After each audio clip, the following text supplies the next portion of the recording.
Our next panel touches upon something near and dear to our hearts and our stomachs. We'll be discussing the future of food.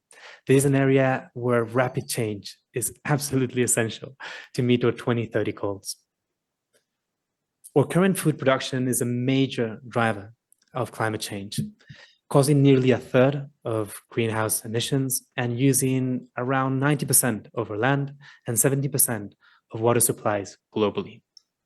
But Danielle Nierenberg, president of Food Tank, is going to show us how leaning into this problem can be the spark that drives solutions. Hi, everyone. My name is Dani Nierenberg. I'd like to welcome you to our session on the future of food, and many thanks to Pablo and the Nature Conservancy. Pablo, I appreciate your efforts to try to introduce me before we had some technical issues.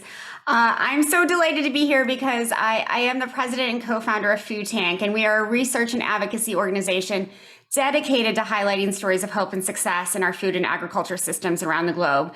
And the Nature Conservancy has so many stories of hope and success. I will be your moderator for the next 20 minutes or so to ensure that we end on time. And we're going to touch on some of the threats and problems facing our current food and agriculture systems and the potential of regenerative food and agriculture to build resilience, mitigate the climate crisis, and stop and reverse the loss of biodiversity. We have a wonderful group of experts with us today, including Dr. Deborah Bazio, the lead food system scientist for the Nature Conservancy. Thanks so much for being here, Dr. Bazio. It's an honor to have you here. We also have Kathleen McLaughlin, the Executive Vice President and Chief Sustainability Officer for Walmart. Excited to chat with you, Kathleen. Thank you. And we're joined by Pamela Tanner Bowl, the founder and CEO of Mystic Arts Film Productions. So thanks so much to Pamela. So again, we have a lot to cover, so I just want to dive right in. Dr. Bazio, I'm hoping you can frame our conversation about regenerative food systems. Can you talk about what regenerative actually means and why it's important? And then how can we scale these practices to truly address the climate crisis? Yeah, thank you, Dani. And hello, everyone. Happy Earth Day. Before I dive into sort of really defining regenerative food production, I want to give some of this context about our current food system. So right now, food production is one of the leading drivers of climate change and the destruction of nature. It accounts for nearly a third of greenhouse gas emissions, 90% of land use change, 70% of freshwater use globally. In addition, according to the World Health Organization, we have about 500 million people serving from undernutrition, 4 times that number, almost 2 billion people who are overweight or obese, 8 million people per year dying from diet-related disease. To make it all worse, production itself is under significant threat from climate change. We've all heard a lot about flooding and drought and excessive heat causing havoc on farms all over the world. So, needless to say, change is really necessary.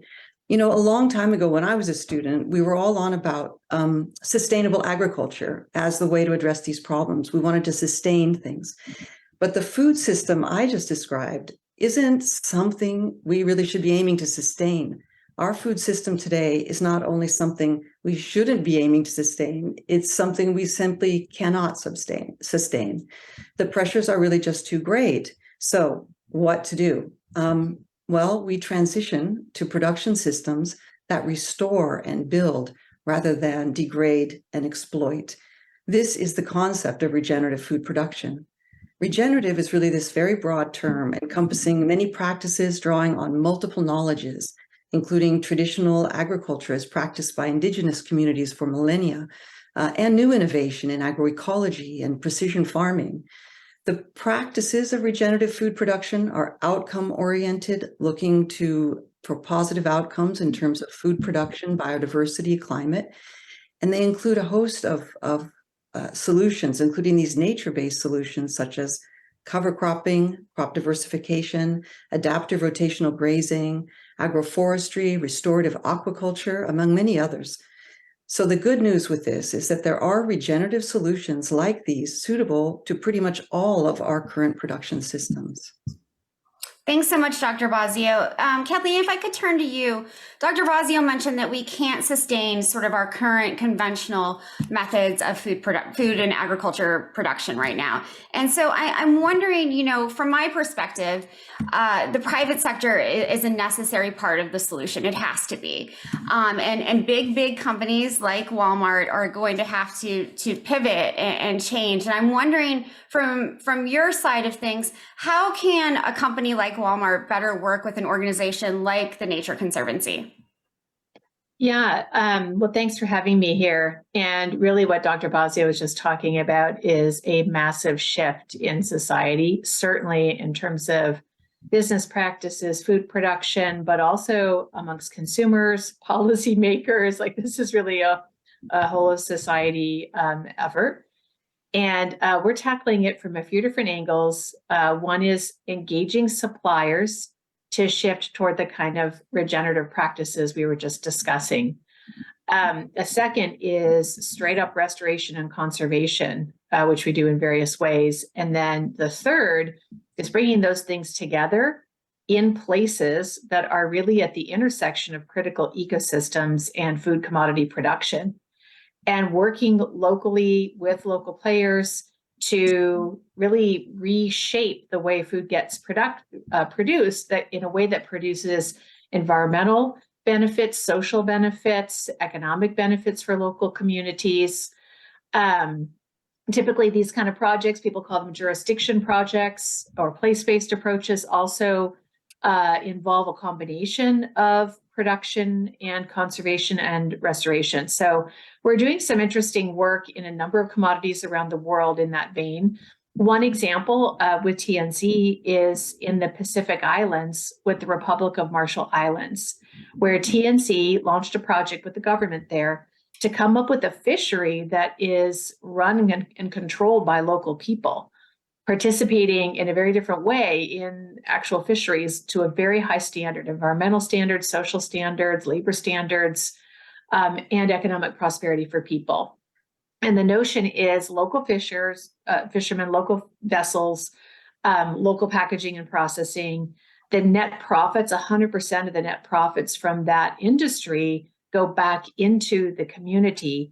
40% of the net profits are earmarked for restoration of coastal waterways, climate resilience, and so on. And our role in that is as a customer to provide a longer term purchase order, a volume that gives people confidence to shift and make all the investments in building this sector. And what's exciting for us is the tuna that we're sourcing from there is going into our Great Value tuna brand. That's our private brand. It is the affordable tuna for so many customers who really rely on that as a source of protein. Our goal is to make the sustainable choice the affordable everyday choice. And that really does require rewiring systems and producing in an entirely different way. And I think TNC is really leading the way on very innovative projects in foodscapes that are transforming methods of food production in that way. Thanks, Kathleen. It's so interesting to me that, we have shifted from maybe 20 or 30 years ago, just thinking about conservation to now thinking about restoration and production, all sort of, that trifecta that we need to make sure that farmers and fishers can survive, that the environment is protected. And then again, that there are accessible, affordable ways for people to eat. That's right. It's really trying to optimize across those three.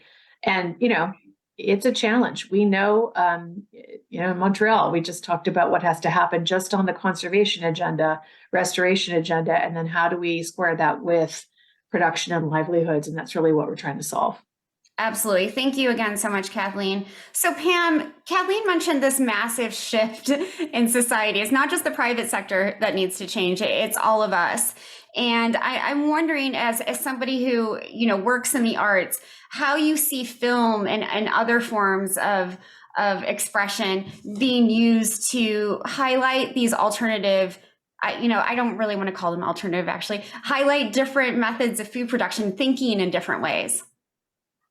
Sometimes storytelling is actually an effective way to get all people to reconsider what they're doing. It's been our way as humans to understand our world for eons, since the beginning of time, since we sat around a campfire and told these stories. So our current storytelling methods are, there's many, but the one I'm most involved in is film. And of course, you also have television, films on TV. So what's interesting about film is, for me personally, you can tell stories. So in our film, To Which We Belong, we've told 9 stories of people who have transitioned from a more conventional way of both growing crops and grazing animals to one that actually doesn't just grow very healthy food, but at the same time, it increases the soil organic matter in the soil by the carbon in the soil. So that's what our film is about, and it's all over the world. So we showed the Maasai warriors in the Maasai cattlemen in the Kenya. We're up in the Paradise Valley in Montana. We're down in the Chihuahuan Desert in Mexico. In each of these cases, those folks who are working in this field are finding that they can both grow more food, healthier food, and also increase their soil health. And why does the soil health matter? Deborah can speak to this better than I can, but it's a big deal. It's like the most exciting thing, in my opinion. It is the way that we can draw down enormous quantities of carbon dioxide, which is in the atmosphere, down into the ground. And how do we do that? Through photosynthesis. It's not even a technical solution. So that's the heart of regenerative farming and ranching. In both cases, you're getting the carbon back where it belongs. Our soils around the world have lost, by some estimates, between 50 and 90% of our carbon. And that is the thing. Carbon is what makes soil grow nutritious food. It also has the added benefit, when you have a lot of carbon in your soil, guess what else happens? The soil can hold a lot more water. For every % of carbon that you draw down per acre, you have 25,000, estimated about 25,000 more gallons of water that's held in the soil. I live in Colorado. This is a big deal. So, yeah. Thank you I think so much. pictures are worth 1,000 words.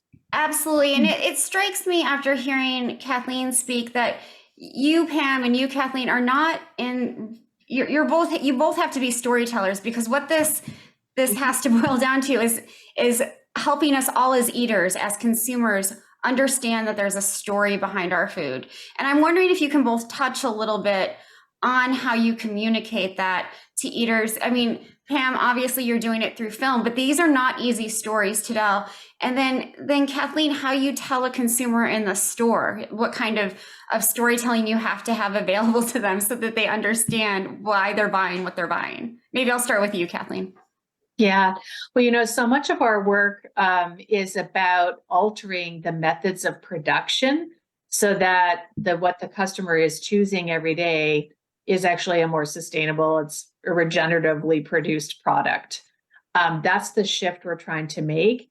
We do communicate on packages a bit through signage. One of the challenges, though, is it's very difficult to tell the stories behind these practices and so on in a way that doesn't come off as greenwashing or simplifying it too much. So you can go online to see, we've got blog posts and stories about producers. We interview actual farmers and they talk about the regenerative practices they're using on their ranch or in growing produce, or how they preserve pollinator health. So we try to showcase things that way. But our main focus is on shifting methods of production across the whole assortment. So, a couple of examples and ways we're working with TNC on that. First of all, TNC was really pivotal in helping us set the priorities around critical ecosystems and helping us map back the food that we sell to those ecosystems at source. And we worked with some other folks as well to do that, some other scientists. And it worked out to about 50 million acres of land and 1 million square miles of ocean to produce the food that people eat that they happen to buy through Walmart. And so we broke it down by category, and TNC has been extremely helpful to say, okay, in the beef chain, here are the preferred practices around grazing to do a lot of the things that people have been talking about. So, to sequester carbon in the soil, to restore biodiversity of grasses, native grasses, to restore pollinator health, to prevent nutrient runoff into the water. These are the practices, and this is what suppliers and producers should be reporting on to know that we're making progress. Or feed for cattle. Okay, how do we know that it's not driving deforestation? Is it using soy that comes from the Cerrado? Is there fish in that feed that might have been trash fish or overfishing? That could be a concern. So very specific, concrete key performance indicators by category: beef, coffee, tea, produce, tuna, salmon. What are those KPIs, key performance indicators along the production cycle, which we've now embedded into a platform that we have called Project Gigaton, which was really started out as a climate platform for suppliers to engage in nature. And we now have 820 companies reporting on practices in those categories and growing. So that's one. The second has been improving sustainable production practices on the ground. And, there are a couple of programs that we've been investing in, especially at the broader place-based, jurisdiction approach to better production methods with TNC. So I talked about the Pacific Island tuna. There's another piece of work that TNC is doing in agricultural foodscapes to transition or to really create a roadmap of what would need to happen at scale in agriculture in terms of shifts in practices, shifts in government policy, infrastructure required, capital flows required to change practices at scale in row crops, in particular in the Midwest. What would it take to make that a regenerative mode of production? And having that kind of roadmap is going to be essential for the work that our suppliers are doing, whether it's in dairy or row crops or beef or what have you. There's work in Mato Grosso, very similar jurisdiction approach, state level, down in Mato Grosso, which is really a produce, conserve, include model. So again, it's focused on production for food, including the farmers and working on livelihoods, but protecting and preventing additional conversion of critical ecosystems, grasslands or forests or what have you. So those are just a couple of examples. And then another important area to focus on is the enabling tools to take a more regenerative approach. And TNC, again, has been leading the way on things like monitoring systems. We gave a grant to TNC to bring together global fisheries watch data with electronic monitoring technology and create an integrated vessel monitoring approach and set of tools so that people can monitor what's going on with vessels at sea. That's important not only to prevent bycatch and illegality, transshipments, and so on, but it can also detect forced labor. Extra dwell time out at the sea is often an indicator of labor issues. And so between human monitors and the vessel monitoring, that combined is extremely important. So these are the kinds of things that are going on kind of at that intersection of business and civil society. TNC is a key leader in that, and government, to get the shifts that we need right from source all the way through the chain to the customer, so that what they're buying, actually, they know, they can be confident that when I buy this tuna or if I buy this apple, it's been taken care of. Yeah, that it actually tells the true story.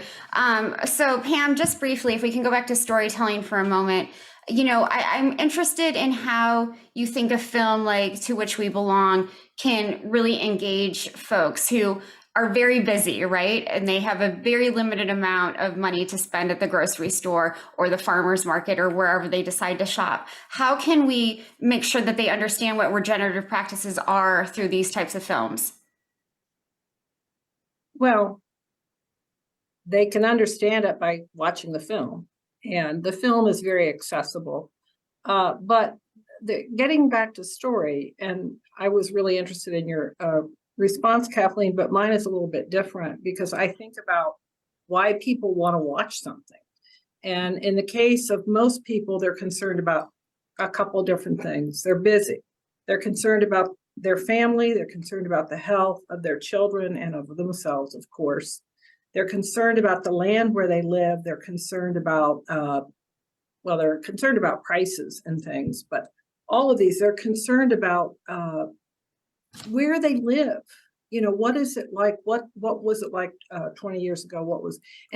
Let's face it, everywhere has gotten a little bit warmer. We've gotten more storms. This is scary stuff. But in order to be effective, in my opinion, you have to lead with what can happen. Where's the hope? So in our film, we really look at that food that's raised this way it creates a healthier diet for everybody. And it also, again, increases the ability to have the biodiversity that we need to survive on this planet. Now, we don't have to go into the whole survive on the planet thing, but we do a little bit. But people don't always get, because we've not been told, and even in our science classes, that there's an interconnectedness among the bees and the little dung beetles and us. We're dependent on all of those things. So when you tell in a film like mine, you remind people of that. And that but the main thing that gets people is, I didn't realize my food is not that healthy for me. Mm-hmm. So it's the same thing that drove, if you will, the organic movement back in the 70s. People don't want to be feeding their children food that actually has been shown not to be that healthy for them. Sure. And the soil is the fundamental thing that makes it healthier. Absolutely. Thank you so much, Pam. Dr. Bosio, in the few minutes we have left, I want to make sure that we touch on those enabling tools that Kathleen talked about in terms of making regenerative agriculture one seen as the solution to the multiple crises we're facing. Pam touched on our public health crisis and how people, not only want but actually need healthier sources of food. We have the biodiversity loss crisis. We have, of course, the climate crisis. How do we really look at a regenerative agriculture as the solution to these really, really pressing problems? Yeah, thanks. Kathleen and Pam have spoken so eloquently around the issue of businesses and consumers and health and people understanding the situation. But I kind of want to touch on another one of the critical players in this whole sort of transition, the enabling transition, and that is governments and policymakers. Actions from governments are the most powerful drivers of food systems. Right now, our current incentive structures are based on productivity, which of course is important, but it skews financing towards just large volumes of food without taking any account of social, environmental costs or human health. So we've really got to sort of realign that if we want to have any hope of a strong transition in agriculture towards what we're talking about. And I just want to give a couple examples. One is we've seen city and regional governments act incredibly powerfully with their procurement policies. In Sao Paulo, Brazil, public food policy favors sourcing from family farms and agroecologically produced food. In Copenhagen, public meal programs target organic food. These food security initiatives, equity initiatives, they can have large regenerative effects in the surrounding, agricultural landscapes. And this, if we move up to national policy, we talk a lot about repurposing national subsidies to promote regenerative outcomes, but even just targeting a portion of government spending to develop and disseminate, say, low emissions technologies could not only improve productivity, but also we could reduce overall emissions from agriculture, which would be great. We've seen this idea in action just now with the USDA, the United States Department of Agriculture's Climate Smart Commodities Program. It's investing over $3 billion and is going to provide direct, meaningful benefits to production agriculture and small holder farmers and underserved producers. Under this program, TNC and partners are expanding agroforestry products and markets in 29 states in the US.